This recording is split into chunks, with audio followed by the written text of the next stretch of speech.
Hkrati pa tudi finančna pismenost, ki pa me malenkost, kako bi rekel včasih, ko preseneti, obstajajo raziskave, ker smo Slovenci četrti najbolj pismen narod v Evropi. Ne. Če je to res, potem se Evropi bolj slabo piše, ne. Zato, ker mislim, da že v Sloveniji obstaja še veliko neizkoriščenega potencijala.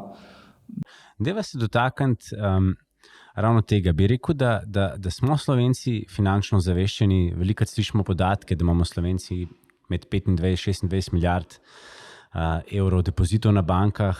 Bi rekel, da je to, se pravi, nek potencial, da se ta trg še razvije. Smo Slovenci nagnjeni k investiranju?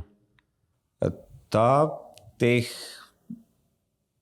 čez 25, zdaj mislim, da se celo že bližamo počasi do 30 milijard evrov depozitov, ki je na bankah. Vsi vidimo, ki delamo v tej industriji, kot nek velik potencial, ne.